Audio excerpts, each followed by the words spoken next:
masyarakat untuk terlibat dalam proses rantai pasok makan bergizi gratis ini, gitu. Ya. Pak Budi, saya izin tadi kalau di rawat tadi kira-kira dibahas nggak salah satu peninggalan Pak Teten kan salah satunya adalah RUU perkoperasian Pak. Udah tadi dibahas. Itu kira-kira bagaimana ke depan. Terus yang kedua agak sedikit di luar dari rapat tadi kan BPS sudah ngumumin ekonomi RI nggak sampai 5% ya.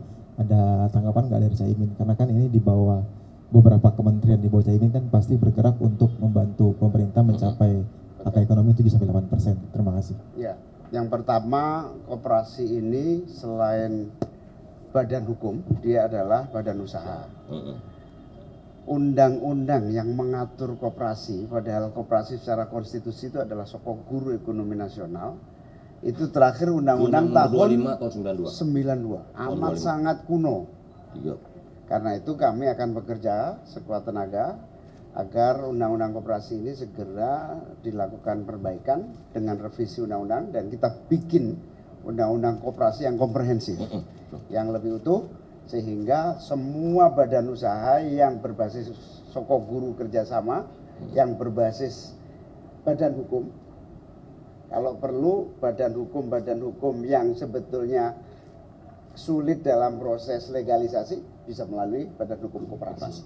Jadi perlu dicatat badan hukum itu bisa menjadi salah satu solusinya melalui koperasi. Badan usaha solusinya adalah koperasi. Dan ini akan kita atur dalam undang-undang yang baru. Iya, betul. Undang-undang baru akan kita percepat, insya Allah akan kita dorong dalam waktu secepat-cepatnya. Yang kedua tentu momentum makan bergizi gratis nasional ini benar-benar jadi momentum bangkitnya koperasi Indonesia. Begitu teman-teman wartawannya anggota koperasi di semua instansinya, ya. Erika, Kompas pasti punya koperasi, koperasinya gede, Ya. media koperasi Gemah Ripa, ada kan semuanya koperasi kan? Karena saya yakin karena wartawan punya organisasi koperasi di tempat kerjanya, kita berharap koperasinya juga besar, ya, berkembang. Oke, terima kasih. Terima kasih. Selamat sore. Sore. Masyarakat untuk terlibat dalam proses rantai pasok makan bergizi gratis ini, gitu. Ya. Pak Budi, Caimin izin tadi kalau di rawat tadi kira-kira dibahas nggak salah satu peninggalan Pak Teten kan salah satunya adalah RUU perkoperasian Pak. Udah tadi dibahas. Itu kira-kira bagaimana ke depan. Terus yang kedua agak sedikit di luar dari rapat tadi kan BPS sudah ngumumin ekonomi RI nggak sampai 5% ya. Ada tanggapan nggak dari Caimin? Karena kan ini di bawah beberapa kementerian di bawah Caimin kan pasti bergerak untuk membantu pemerintah mencapai angka ekonomi 7-8%. Terima kasih. Ya, yang pertama koperasi ini selain badan hukum, dia adalah badan usaha. Undang-undang yang mengatur koperasi, padahal koperasi secara konstitusi itu adalah sokong guru ekonomi nasional. Itu terakhir undang-undang tahun 25 tahun 92. 92, amat sangat kuno. Iya. Karena itu kami akan bekerja sekuat tenaga agar undang-undang koperasi ini segera dilakukan perbaikan dengan revisi undang-undang dan kita bikin undang-undang koperasi yang komprehensif, yang lebih utuh, sehingga semua badan usaha yang berbasis soko guru kerjasama, yang berbasis badan hukum, kalau perlu badan hukum yang sebetulnya sulit dalam proses legalisasi bisa melalui badan hukum koperasi. Jadi perlu dicatat badan hukum itu bisa menjadi salah satu solusinya melalui koperasi. Badan usaha solusinya adalah koperasi. Dan ini akan kita atur dalam undang-undang yang baru. Iya, betul. Undang-undang baru akan kita percepat, insya Allah akan kita dorong dalam waktu secepat-cepatnya. Yang kedua tentu momentum makan bergizi gratis nasional ini benar-benar jadi momentum bangkitnya koperasi Indonesia. Begitu teman-teman wartawannya anggota koperasi di semua instansinya, ya. Erika, Kompas pasti punya koperasi, koperasinya gede, Ya. media koperasi Gemah Ripa, ada kan semuanya koperasi kan? Karena saya yakin karena wartawan punya organisasi koperasi di tempat kerjanya, kita berharap koperasinya juga besar, ya, berkembang. Oke, terima kasih. Terima kasih. Masyarakat untuk terlibat dalam proses rantai pasok makan bergizi gratis ini, gitu, ya.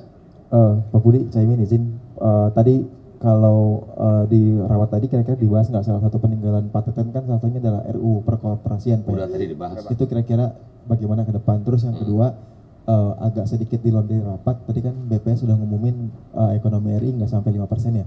Ada tanggapan nggak dari Caimin? Karena kan ini di bawah beberapa kementerian di bawah Caimin kan pasti bergerak untuk membantu pemerintah mencapai angka ekonomi 7-8%. Terima kasih. Ya, yang pertama, koperasi ini selain badan hukum, dia adalah badan usaha.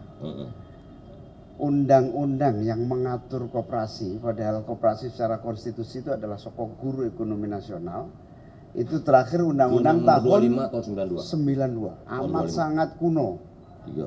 Karena itu kami akan bekerja sekuat tenaga agar undang-undang koperasi ini segera dilakukan perbaikan dengan revisi undang-undang dan kita bikin undang-undang koperasi yang komprehensif, yang lebih utuh, sehingga semua badan usaha yang berbasis sokong guru kerjasama, yang berbasis badan hukum, kalau perlu badan hukum yang sebetulnya sulit dalam proses legalisasi bisa melalui badan hukum koperasi. Jadi perlu dicatat, badan hukum itu bisa menjadi salah satu solusinya melalui koperasi. Badan usaha solusinya adalah koperasi. Dan ini akan kita atur dalam undang-undang yang baru. Iya, betul. Undang-undang baru akan kita percepat, insya Allah akan kita dorong dalam waktu secepat-cepatnya. Yang kedua tentu momentum makan Bergizi gratis. nasional ini benar-benar jadi momentum bangkitnya koperasi Indonesia. Begitu teman-teman wartawannya anggota koperasi di semua instansinya. Ya, Erika, Kompas pasti punya koperasi. Koperasinya gede. Iya. Namanya dia koperasi Gemah Ripa. Ada kan semuanya koperasi kan? Karena saya yakin karena wartawan punya organisasi koperasi di tempat kerjanya. Kita berharap koperasinya juga besar. Ya, berkembang. Oke, terima kasih. Terima kasih. Selamat sore. Sore.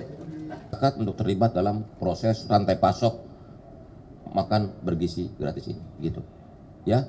Pak Budi, Caimin izin tadi kalau di rawat tadi kira-kira dibahas nggak salah satu peninggalan Pak Teten kan salah satunya adalah RUU perkoperasian Pak. Udah tadi dibahas. Itu kira-kira bagaimana ke depan? Terus yang kedua agak sedikit di luar dari rapat. Tadi kan BPS sudah ngumumin ekonomi RI nggak sampai 5% ya. Ada tanggapan nggak dari Caimin? Karena kan ini di bawah beberapa kementerian di bawah Caimin kan pasti bergerak untuk membantu pemerintah mencapai angka ekonomi 7-8%. Terima kasih. Ya, yang pertama koperasi ini selain badan hukum, dia adalah badan usaha. Undang-undang yang mengatur koperasi, padahal koperasi secara konstitusi itu adalah sokong guru ekonomi nasional, itu terakhir undang-undang tahun 25 atau 92. 92, amat sangat kuno. Iya. Karena itu kami akan bekerja sekuat tenaga agar undang-undang koperasi ini segera dilakukan perbaikan dengan revisi undang-undang dan kita bikin undang-undang koperasi yang komprehensif, yang lebih utuh, sehingga semua badan usaha yang berbasis sokong guru kerjasama, yang berbasis badan hukum, kalau perlu badan hukum yang sebetulnya sulit dalam proses legalisasi bisa melalui badan hukum koperasi. Jadi perlu dicatat, badan hukum itu bisa menjadi salah satu solusinya melalui koperasi. Badan usaha solusinya adalah koperasi. Dan ini akan kita atur dalam undang-undang yang baru. Iya, betul. Undang-undang baru akan kita percepat, insya Allah akan kita dorong dalam waktu secepat-cepatnya. Yang kedua tentu momentum makan Bergizi gratis. nasional ini benar-benar jadi momentum bangkitnya koperasi Indonesia. Begitu teman-teman wartawannya anggota koperasi di semua instansinya. Ya, Erika, Kompas pasti punya koperasi. Koperasinya gede. Iya. Namanya dia koperasi Gemah Ripa. Ada kan semuanya koperasi kan? Karena saya yakin karena wartawan punya organisasi koperasi di tempat kerjanya. Kita berharap koperasinya juga besar. Ya, berkembang. Oke, terima kasih. Terima kasih. Selamat sore. Sore.